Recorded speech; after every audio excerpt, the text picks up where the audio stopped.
নাম রোদেলার মৃত্যু।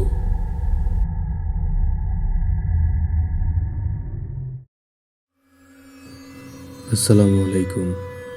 আজ আমি আপনাদের সঙ্গে একটি ঘটনা শেয়ার করতে চাই, যা আমার ফুফাতো বোনের সঙ্গে ঘটেছিল।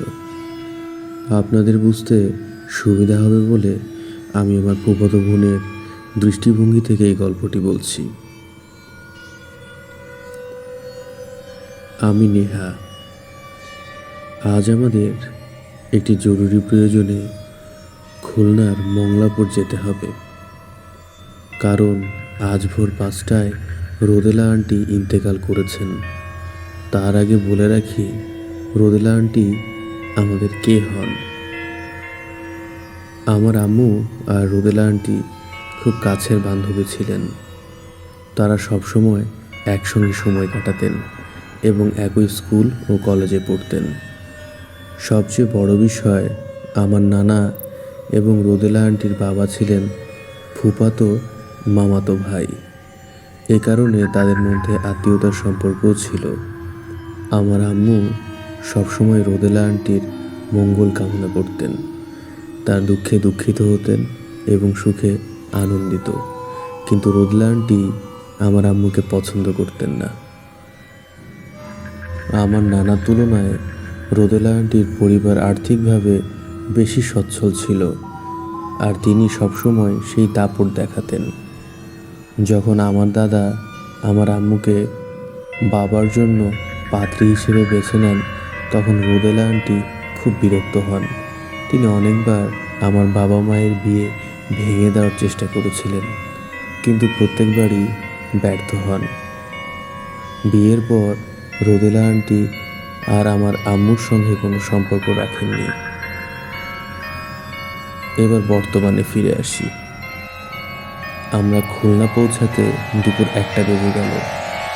সেখানে গিয়ে দেখি রোদেলা আন্টির মৃতদেহ গোসল করিয়ে খাটিয়ায় শোয়ানো হয়েছে। আমার আম্মু রোদেলা আন্টির মৃত্যুতে খুবই ভেঙে পড়লেন। সন্ধ্যায় তাকে পারিবারিক কবরস্থানে দাফন করা হলো।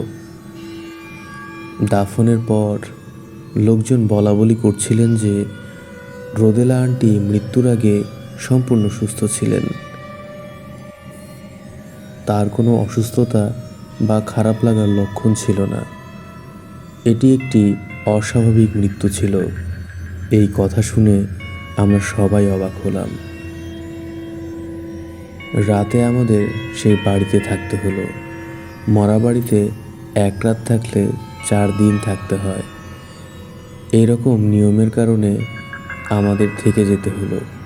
সেদিন রাতে আম্মু স্বপ্নে দেখলেন রোদেলা আন্টির কবর ভেঙে গেছে, আর তিনি আম্মুর কাছে তার পাপের জন্য ক্ষমা চাইছেন।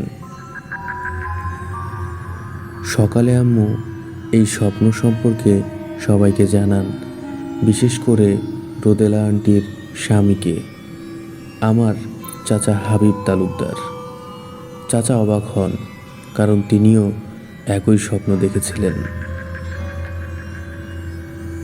পরের দিন কবর পরিদর্শনে গিয়ে দেখা গেল সত্যিই রোদেলা আন্টির কবরের একদিক ভেঙে গেছে। আম্মু ও সবাই হতবাক হলেন, কিভাবে একটি স্বপ্নের বাস্তবতার সঙ্গে এতটা মিলে যায়। এরপর চাচা লোক ডেকে কবর মেরামত করালেন। আম্মু পরামর্শ দিলেন, একটি ভালো কবিরাজ ডেকে আনলে সমস্যার সমাধান হতে পারে। চাচাও রাজি হলেন। ঢাকা থেকে চাচা একজন কবিরাজকে ডেকে আনলেন। কবিরাজ সব কিছু পর্যবেক্ষণ করে আম্মুকে জিজ্ঞাসা করলেন, আপনাদের কোনো ছেলে সন্তান কি মারা গিয়েছিল? এই প্রশ্ন শুনে আম্মু আব্বু অবাক হয়ে যান, কারণ তারা তো এই বিষয়ে কিছুই বলেননি। সত্যিই আমার জন্মের আগে আমার বড় ভাই 6 মাস বয়সে মারা গিয়েছিল। আমার বাবা মায়ের বড় ছেলেটির মৃত্যুর পেছনে রোদেলা আন্টির হাত ছিল। কবিরাজ জানালেন তিনি কালো জাদু করতেন। আমার ভাইয়ের চুল, ও মুখের লালা সংগ্রহ করে তিনি কালো জাদুর মাধ্যমে তাকে হত্যা করেন। এটাই ছিল তার জীবনের সবচেয়ে বড় পাপ।